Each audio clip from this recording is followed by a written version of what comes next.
Hello and welcome back to the X-Files Revisited. We are on to episode 17 of season 6. This one is called Trevor. Brian? Yeah, I didn't remember any of this Trevor? last week. Yeah. So this was on now apparently I'm not the only one who suffers with the problem of constantly getting this one mixed up with another episode called Milagro.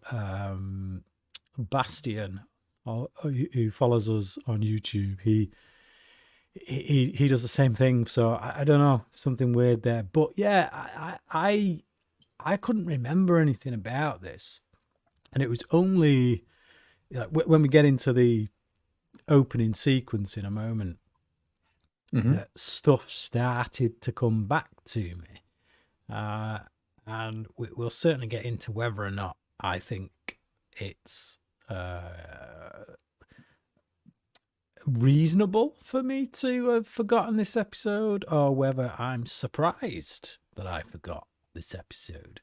But either way, where do you think audiences stand in regards to whether or not this is a forgettable episode? I seem to be not too great at this at the moment, but I think I'm going to go in the lower half. I think I will go 119. 119. Okay. Well, try the bottom quarter, because this is 173. So yeah. Obviously now, so better last than week Alpha. when I yeah, better than Alpha, which isn't saying much. But like I already had these scores prepared from a few episodes back. I usually wait till like 5 minutes before we're due to go on, and I'm like, oh crap, I forgot to get the score. So a few episodes ago, I got all the scores for the remaining episodes of this season, the IMDb ranking scores. And so I knew going into this, even last week, that this was 173 out of 217 episodes. So when I said to you that I couldn't really remember this one, seeing that 173 out of 217, I thought, oh, well, I must be right to not remember it. It must be one of those like completely forgettable episodes with a score like that. I'm probably justified. So, but I will put a caveat in there. Like, I think you remember the really crap ones. Like, they stick in your memory. yes. Yeah, Yes. usually the episodes where you can't remember a thing, they're kind of like average. They're not bad, they're not great. Or that's my perception of a forgettable episode. Yeah, certainly. But whether this fits that criteria, we'll get into. So let's crack on with it. Yes. So we open up on a corrections facility, so like prison kind of facility, and we see these two men in what looks like a really bad storm, a tornado brewing. They're trying to hammer this piece of wood over a window, because obviously they need to batten down the hatches, so to speak. And one of the guys is really antagonizing the other guy, and the other guy, after a little while, just has enough and then decides to stick hammer a nail through this guy's hand. For his trouble, he is put in the box, which is basically exactly as it sounds, a box that just looks like it's made out of plywood, out in the middle of this corrections facility, in what is essentially a tornado. So this guy knows that this is like not the place he wants to be during a tornado, but he gets stuck there anyway. And you can see that even one of the guards is like, Warden, are you sure about this? But the warden's just like, yeah, stick him out there.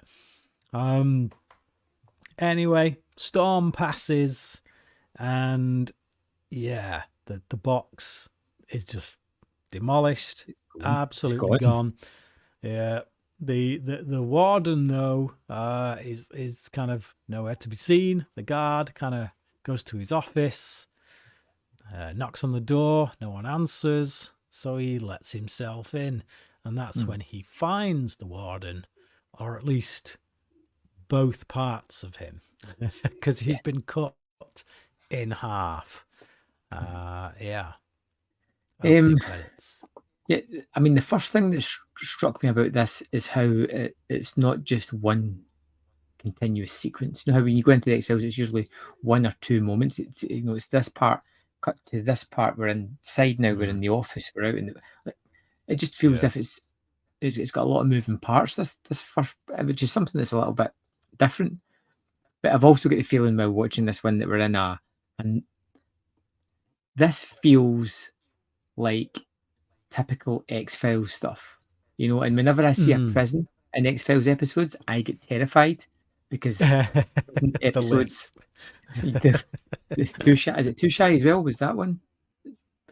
Not Too Shy, no. So there was Fresh Bones from season 2 with the voodoo stuff. That's the one I'm thinking. Yeah, and then there was The List from season 3, which was just so repetitive and dull, and but so no, thankfully this doesn't remain in the prison. Yeah, but that's instant fear straight away. But as this segment finishes, you kind of know where you're going, and I feel it's comfortable X-Files. Like, I know how this episode's pretty much going to play out roughly. So yeah, I'm settled in for this monster of the week. Yeah. I get what you're saying. I think to me, it's like if I'd have got this opening during season 2, I'd be like, yep. That's kind of what I expect. It's comforting, I would say. Because we've commented often about all the comedy episodes, and then when we have gone into serious episodes, we end up with something like Alpha, which is like, oh no, get back to the comedy. So it's been a bit of a weird road as season 6, and now we're into like definitely serious episode territory, but in a way that's almost really comforting, because it's like, oh, I'm getting season 2 vibes. So that's good. That's good. Yeah. Okay. So we go to an autopsy of the warden's body. Scully's doing an autopsy. Mulder makes a bit of a David Copperfield joke. Can't quite remember what it is he says, but I know he makes a David Copperfield joke. But then Scully, this bit I really loved. Scully proposes the notion of spontaneous human combustion, to which Mulder replies, "Dear diary, my heart leapt when Agent Scully suggested spontaneous human combustion," which I just thought was awesome. So yeah, Mulder has no theory at this point, but says there's someone who does. Any thoughts on that scene? Yeah, it's a good little interplay. I like this. I like when they do the kind of role reversal, and they keep it going for a little bit longer. The next couple of scenes that Scully's still on the spontaneous combustion train, but it's fun. It's kind of throwaway. You can kind of tell that Mulder, his X-Files sense is tingling. Like, he knows there's something interesting here for him, and it's almost just like a kind of introduce the characters, get them into the case. Like, it's a typical scene. It's exposition. I think Mulder gets more excited when he doesn't have theories. Like, so there's times when he thinks something isn't an X-File, and you can tell he's bored until he realizes it is an X-File. Like Alpha. And then there's time. Yeah. And Tithonus, I think he may have, maybe not. But yeah, there's been times like that, and then there's times when he knows it's an X-File, but he doesn't quite have a theory yet. And I feel like it's those X-Files that excite him more, because he's like, oh, I'm dying to find out. Yeah. I'm dying to find out. So, yeah. Okay.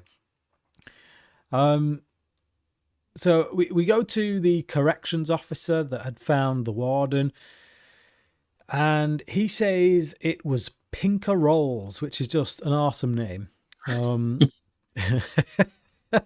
Pinker Rolls. Even though Rolls is most likely dead. So he's the guy who was locked into the box. Mulder thinks he survived, but how did he get into a locked office? Mulder goes around patting the walls while Scully's kind of still banging on about spontaneous combustion and trying to rationalize it in the most scientific way possible, until eventually, after all his tapping, Mulder kind of knocks on a bit that feels hollow, so he pushes it and then the whole wall just caves in, and he's like, termites? Yeah. And I hope the viewer enjoys this sequence, because we will get a repetition of this sequence every 3 to 4 minutes throughout this episode of Mulder picking up a random object and crushing it. Because this, yeah. if you're into like alcohol, this is a great drinking game, because you will be intoxicated by the end of it. Oh, look, there's something. Let me see if I can crumble it. So they go through Rolls' personal belongings and find condoms and a picture of him with a woman. Yeah. That guy was optimistic, to say the least. So, yeah. So the said woman that was in the photo sits with a man. She tries to get him to look at wedding dresses, so it seems, but he wants to watch the news about the tornado. When she hears of Rolls' escape, she drops her tea in the most dramatic of fashion, because that's what happens in movies. People are always having a drink of tea, aren't they? When something dramatic happens on the TV, that they need to drop the cup, and it's like. But it feels like proper white picket fence middle America, doesn't it? Like American this guy Beauty, looks kind of suburbia. Yeah, exactly. And this guy looks kind of, you can see the complete opposite of Rolls, because we know who this woman is, because we've just seen a picture of her. Like, he's the safe option. Yeah, she's white trash, trying to move up the social ladder and get rid of a past. He's a typical kind of works in computers or something like that, and accountant. Yeah. Yeah, upper middle class kind of thing. So the police officer catches Rolls stealing clothes like Terminator. It's just like it's breaking into a building, stealing clothes. He cuffs him and calls it in as Rolls escapes and steals his car. Now, I thought for certain this cop was a dead man. Yeah. I was like, when he comes in and catches him and he's like, oh man, I'm just like, this dude's dead. Yeah. Because his attitude, he just doesn't care. Like, he continues getting dressed and stealing the shoes, and there's even a bit of fun when he jumps in the car and he peeps the horn and waves the shoe at him, before driving away. It's fun. Because, I mean, when you get to the end of the episode, you can understand that he's driven by a purpose, and that's all that he's focused on. Yeah. And there is the sense there that as despicable as he is, that he does have a moral code, like in the same sense that Hannibal Lecter has a moral code. Like, you always get the sense, like in Silence of the Lambs, that if you're polite with Lecter, if you're respectful with Lecter, that he won't kill you, he'll let you go. And I get the sense that with this guy, yes, he deserved to be in prison. Yes, he overreacts to someone cutting him up on the road, but there's still the sense there that there's a moral code. If you're civil with this guy, if you show him respect and are polite, don't try and piss him off, then you're fine. He's not going to do anything. But if you do something to, like deliberately antagonize him or, break that very shallow moral code, that's when you're in danger. Yeah, I just kind of see it as if you get in his way, like he's focused. Like, I want to get to Trevor, and unless you get in my way, I'm just going to get away from you. Yeah. So Mulder and Scully hear the officer's story. Mulder asks for his handcuffs, then breaks them with his bare hands and asks for the last known address of Rolls.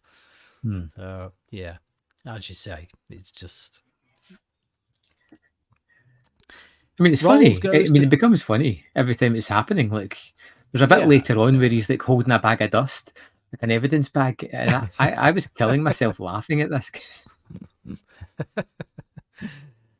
Rolls goes to see Beau, an old friend who shacked up with his woman when he went down. He says, I want what's mine. Beau pulls a gun, unloads it, then screams. It screams in a sea of regret. Yeah. Like he just basically puts a load of bullets into him, and it pretty much does nothing. But and it does have, like you said earlier, it's like the previous scene. It's a Terminator vibe, with the bullets just being almost absorbed. Yeah. It's fine. So it's like this guy is after his Sarah Connor. Kills anyone who gets in his way, and he can't be killed. He steals clothes from a supermarket later. No, there are some real Terminator vibes in there for sure. But Mulder and Scully arrive on the scene and find Beau's body. To which Mulder pushes the head back, and you see that just all the face is gone, and then he's like, "Gesundheit." It just like puts the image in your head of like someone just sneezing so forcefully that they just blow their face out. Yeah. It's a rather callous comment, but it's quite amusing nonetheless. Yeah. So they assume that Rolls was there looking for the $90,000 that he hid from his last job. They reckon that the woman in the photo probably knows something about it. Scully calls the FBI to track her down. Turns out her name is now June Gerwitz. There's no trace... Oh, sorry, no, that's her old name. Her old name is June Gerwitz, and there's no trace of her for years. Well, there's been no trace of her for years. Mulder suggests she changed her name to hide from Rolls. Mulder theorizes that Rolls is able to pass through solid objects by changing their composition. Scully says, nope. she's like, she's more... I'll go spontaneous combustion, but this is taking the mick, Mulder. But they both agree. See up to now, sorry. See up to now, there's a lot happening, but at the same time, nothing's really happening. If you know what I mean, like it's one of these episodes where it feels like you could take out the X-Files, like a few of the episodes, and nothing would have changed, and it just feels like it's, the guy's escaped from prison. He's always one step ahead of them. They're always kind of following after him as well. Yeah, I would say that it's plot heavy. Yeah. I think it needs to be like this in order to get the information across in a way that doesn't just feel like Basil exposition. Now, I think you could get to the story faster, or you could film Mulder and Scully in faster, but I think that the cost of doing that would be that you have a scene in which there is just this Basil exposition moment where it makes you go, "Oh, that's cringe." Like what? But there's not like it's not like a I wouldn't say like it's an overly harsh criticism. It just feels like it is like plot heavy, but also at the same time there are so many sequences in this. Like I'm used to like X-Files episodes having these little bit longer sequences, but it seems to be like a minute here, cut, next sequence, a minute, next. It seems to go really quickly. Yeah, it's a chase basically, isn't it? Rolls is the one who's always active in it, and everyone else is kind of reacting. And it's like Mulder and Scully are always kind of like one place behind him, so they're kind of constantly catching up to wherever he's been last. But with each new place they go to where he's been, they gather a new piece of information that gets them just ever so slightly closer to him. So I like that. Yeah. I like the cat and mouse aspect, and I like learning information gradually in that way, not just in one big exposition dump. So yeah. Where was it? Yeah. So the Jungo, it's yeah, right. So Scully says no to Mulder's theory about passing through things, but they both agree that Rolls is looking for June, who has a sister. Scully has her sister's address. So, yeah. June gets a call from her sister, Jackie, and tells her to call the police to find out if Rolls is really dead. Then Rolls turns up at Jackie's house. She locks herself in her bedroom, but he takes his clothes off and passes through the door. Mulder and Scully rock up to find... Yeah. You just imagine sitting and then all of a sudden you see this coming through the door first. I like this though. I like that notion that he has to take his clothes off in order to pass through, because obviously if he tried to pass, the clothes wouldn't be able to pass through. And if he just passed through his clothes before taking them off, then they would be unusable again the next time he comes out. So, I'll tell you what I really like about this sequence, Brian, and it's is it Jackie her name? Yeah. Jackie. Yeah, like you fear for her. She is a completely secondary character. Like she can just go, like, and you feel like she is disposable. Like especially after we've just seen him with Bo. Like I feel like the tension and the suspense in this sequence is really good at building that up. Yeah, absolutely. So Mulder and Scully rock up to find him gone and Jackie sitting on the bed after Mulder kicks through the door. This is the one time Mulder gets to be like super strong and action-packed, is when he kicks through a door and a cabinet, because it has been weakened by Rolls' composition changing abilities. So Scully tells Mulder that Jackie says Rolls walked right through her walls. She then says they need to get going to June's house, spilling the details of her new name in the process as Rolls lies in the trunk listening to everything she says. So yeah. And I thought this was genius. Like I loved the reveal because I didn't see it coming. And the fact that he's kind of come to a dead end. What's he going to do? I'll just go with the police because they'll lead me straight to her. Brilliant. Yeah. It's such a great ability because it just allows you to be anywhere, go anywhere, escape quickly. It's like literally, it's a really great superpower. Mulder and Scully arrive at June's house to a very confused boyfriend.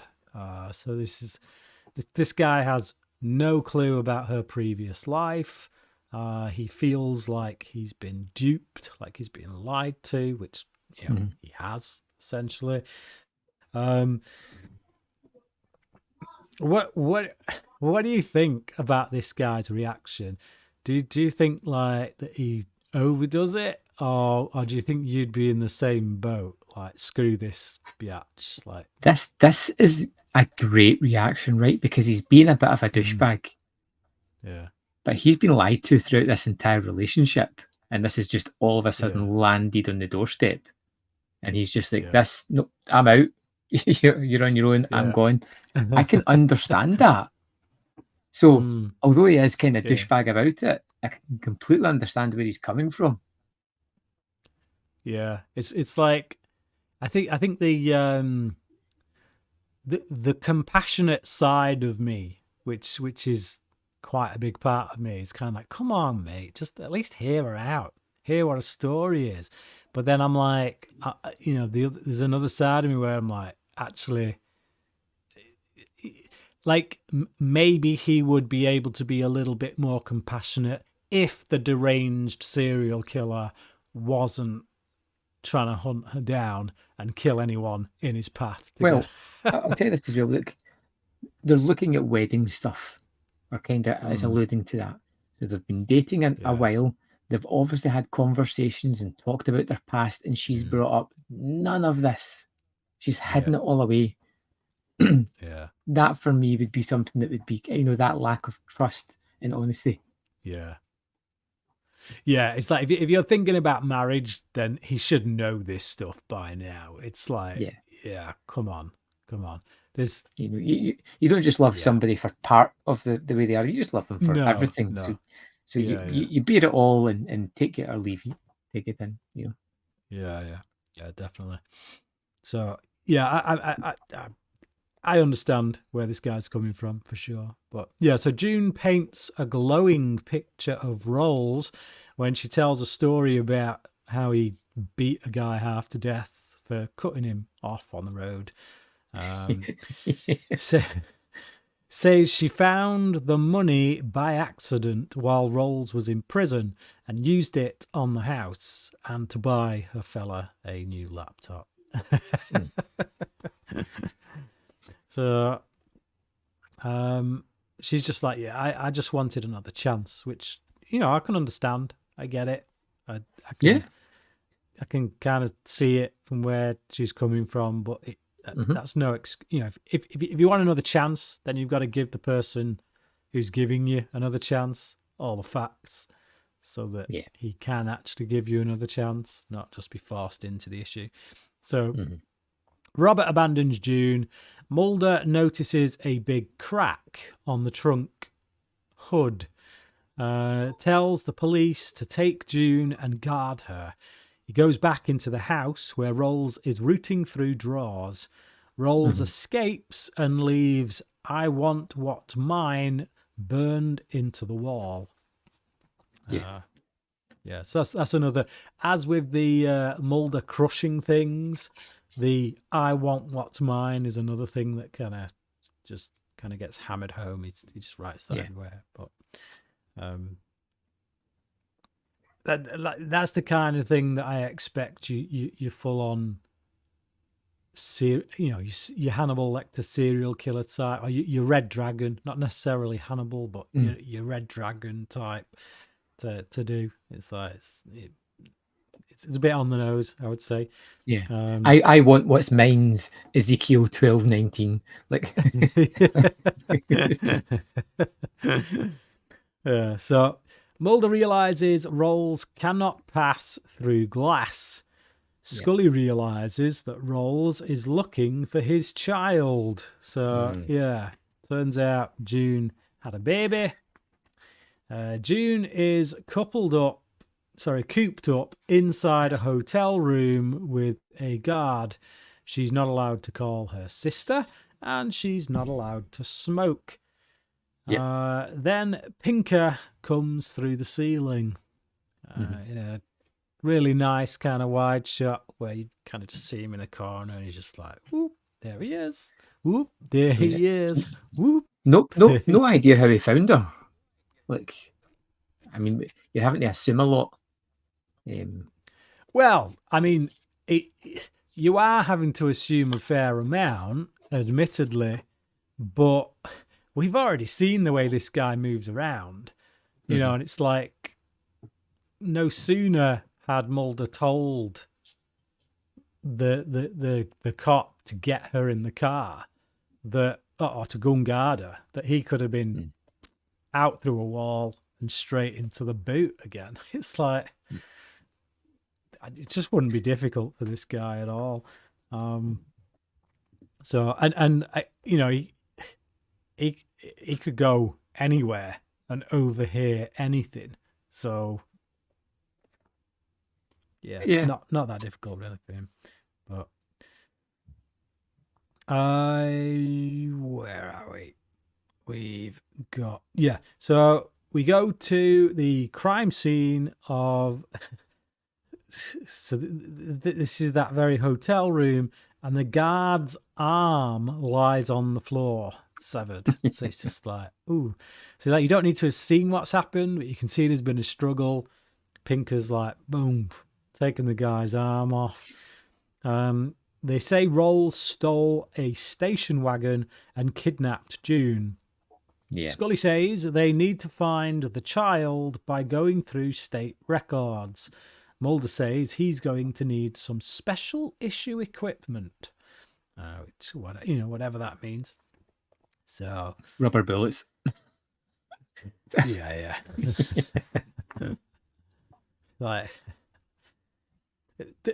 what I will add to that is ineffectual rubber bullets. Because he does use them later on. It's like, oh, this special issue equipment isn't all that effective, to be perfectly honest. It stings for sure, but it doesn't exactly put him down. So June pleads with Rolls, says she'll pay back the money, but he demands to know about the child, and that shows that he's not after the money at all. Couldn't give two tosses about the money. It's the child.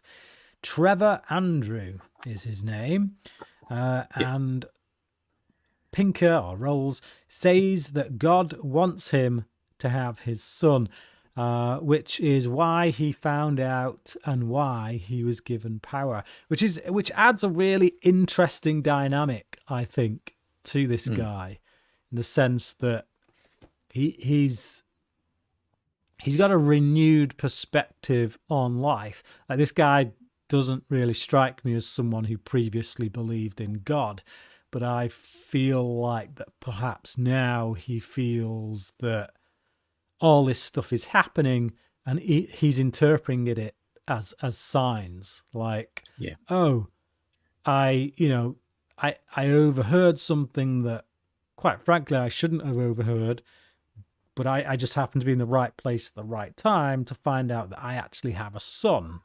And then I gain these powers, which help me to escape and go after said son. So that has to be divine intervention. God must want me to have my son. So, it's an interesting take to look at those incidents in that way. But so a cop passes some rubber bullets to Mulder. They have no luck searching records for Trevor, and Scully says that June might not have gone through official channels. She might have given him to a friend or a family member. Then the penny drops on both of them as they look at each other, and they clearly like, oh, duh, Jackie, of course. Yeah, she's got a son. It's probably not her son. So, is that something that occurred to you when you? No, I hadn't at all. But what did occur to me is Jackie's great. She gets terrified. She's scared. She doesn't say a single thing. She protects her sister's address. Doesn't mention anything about the child. June gets caught, and within a sequence, we're already back at Jackie's house. She's given everything up to Rolls almost instantly. It's just Jack is a better mother than June is. And to be quite honest, this episode, certainly by the time you get to the end of it, it does feel like it is making the point quite pointedly that June isn't a good person. No, it's not very sympathetic towards June at all, really. no. It paints her as a liar, as a former crook, as Yeah. essentially a bad mother in certain regards, and someone who's quite selfish. Yeah. So yeah, okay, Mm-hmm. but. So Trevor plays with his cars while Jackie tells him to get ready for tea. The phone rings, but the doorbell also rings. So she goes and answers the door instead of picking up the phone. June and Rolls are at the door. Rolls backs June into a cupboard, locks her in, and Jackie tries to throw hot soup in his face. Which doesn't work. Just passes right through. Yeah. Trevor, Again, June is ineffectual, and Jackie's trying to protect the child. yeah. I mean, Jackie comes out of this episode looking like Mother of the Year.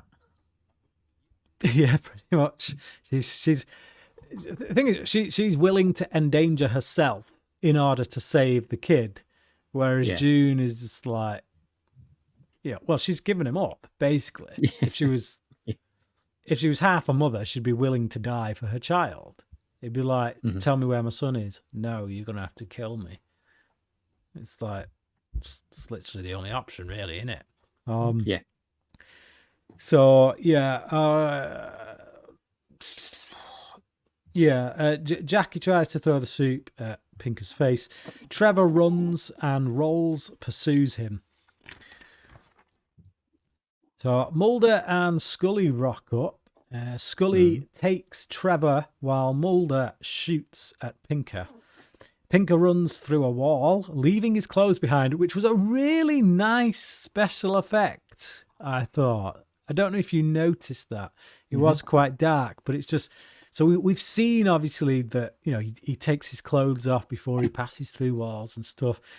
In this moment, he doesn't have time to. He's got to get out there because Mulder's like firing these rubber bullets at him. So he just legs it through a wall, and then we see the clothes kind of just drop.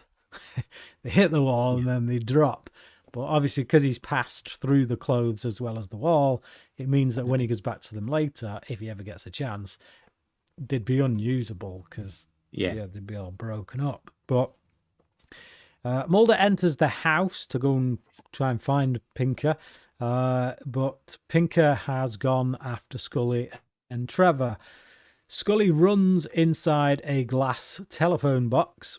He uses a brick to try and smash his way in, but stops when he sees the look of fear on Trevor's face, which is a real nice moment. It's like, as bad as this guy is, everything he's been about is about getting his son and in some way trying to strike up a relationship with his son. And, throughout his life, he's always let his temper dictate what, his actions. So if somebody pisses him off, he's going to smash the face in with a brick and not think two things about it. Whereas I sense this is the first time in his life where the fear on someone's face has stopped him. And that's because it's his son. He suddenly realizes that actually my behavior right now is painting me in a light that isn't going to go down too well with the one person in this life that I actually want to love, that I actually want to strike a relationship with. So, he drops the brick, he turns around and he starts to walk away. And it's in that moment that June smashes into him with a car. And obviously the bottom half of him he passes through because it's metal. But when the top half of him hits the glass windshield, he's cut in half, which is a really icky but really great kind of like visual to see. So I like it. It's really good. So there's one final exchange between Mulder and June where she's like, I had to do it. He'd have hurt Trevor. What did he want? Mulder kind of gives what I will say is slightly judgmental delivery, of this comment where he just says maybe a second chance, almost like he just wanted a second chance, bitch, and you took that from him. Which is, it literally that's the tone in which he says it, and it's like, dude, it's like, you know, chill. She's like, but yeah, you know, she does what she feels is necessary to. She says to protect her son. I can't help but feel there's more than a little bit of kind of self-preservation in there, as much as there is protecting a child. Because if she truly was all about just protecting the son, she wouldn't have taken him directly to him. You know, she'd have laid her own life on the line instead to protect him. So, yeah. But it really does kind of solidify the idea that as much of a monster as Rolls was, there was an element of humanity in him that was almost a redemptive quality. Whereas in her, there's this idea of self-preservation that kind of makes you feel she's not. Well, she ain't going to be winning Mother of the Year award. Let's put it that way. So, but yeah, wrap up thoughts. I mean, I liked Trevor. It's fine. I could see me forgetting all about it. Like a year down the line, never remembering this episode. Not even as long as that, because it just feels like one of those episodes. It's everything about it is perfectly fine. There's nothing egregious or bad about it. I like Rawls. I like some of the secondary characters. Like, is it Roland, the ex-fiance or whoever it is? You know, I like him. I like the interplay between Scully and Mulder. It's kind of funny. There is a kind of sense of humour through this episode that I kind of like. But for me, it's kind of average X-Files, which isn't a bad thing, because, you know, if we're going to have filler episodes, I would rather it be the quality of Trevor rather than Alpha. So, you know, definitely get that phone for it. I think I'd probably give it a generous 3.5. Yeah. I was surprised by this one. I have to admit. I found it thoroughly entertaining, and I'm not entirely sure why I found it all that forgettable, because it did a really good job of taking a character that is essentially a monster and finding ways to humanize him just enough to raise questions about, you know, morality and motive. I enjoyed it way more than I thought I would, and I think it's actually really solid. I think the way that it's plotted is pretty good. The pacing is quite, you know, it's like, yeah, it's pretty good.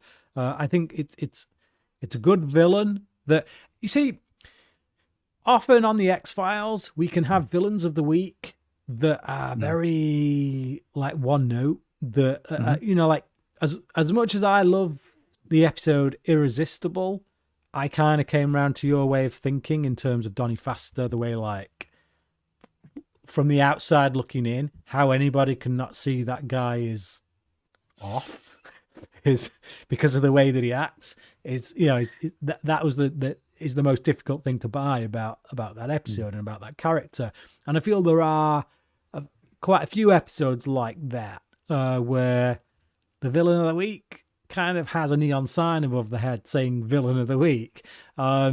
Whereas I feel like this guy's got a bit more complexity about him, like the way they're able to humanize him, even though he is clearly a monster.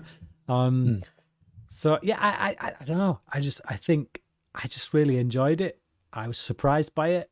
I think it's way better than people give it credit for, and I'm actually going to give it a 4 out of 5. Okay, fair enough. Yeah. Tell me a little bit about Milagro. Is it Milagro? Yeah, Milagro. I can't. I remember nothing about it. It's like, yeah. I don't know. Just that. Maybe just I know. Just make up, Brian. It's called Milagro. It's got both Mulder and Scully in this episode, and there's some Definitely got Mulder X-Files and stuff Scully, going on. yeah. Right. I think this is the one with Hawkes in it. Is it Jonathan Hawkes, his name?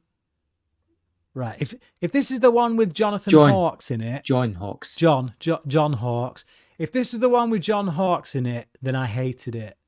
And I've not seen it many times. I remember thinking, oh look, John Hawkes is in an episode, because I'd seen him in a few things, minor things like at that time. And I thought, he was he wasn't a star, but he was a recognizable face at the time that he did it. And I was like, oh, John Hawkes, this should be interesting.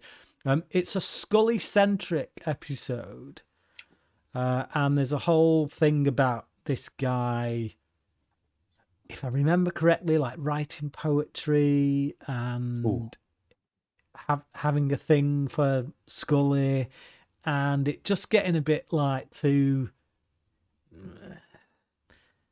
yeah. If it's that episode, which I think it is, then I'm not looking forward to it, is all I'll say on that one. Is this going to be in El Mundo Gira? Possible. I don't know. Possible, but... So, for anybody that hasn't caught that episode, Brian thought that was the worst episode ever for X-Files and turned out to be actually pretty all right. Yeah. I think El Mundo Gira I'd seen once, and because I hated it so much on that viewing, I just never watched it again until we reviewed it. And then I'm like, what the hell had I been smoking? Like, it's not top tier X-Files or anything, but it's it's a good, solid, average episode. Certainly no way near being the worst of the show. So yeah, I remember hating this one. I remember just thinking, I'm probably not going to watch that again. Really, when I'm doing my box set run throughs, I'll probably skip over that one. So it's that kind of episode if I'm remembering it correctly. But oh well. I mean, it's good to see another big actor in it, I suppose. So join us next week. We'll be covering episode 18, Milagro, with John Hawkes, maybe. And we'll no doubt have something to say about it. So join the conversation and listening next week. As always, if you want to review us on whatever podcast service you listen to us on, that would be fantastic. If you're watching us on YouTube, hit us a like, drop us a comment, because we love to read them, as always. And we will see you next week for Milagro. Bye.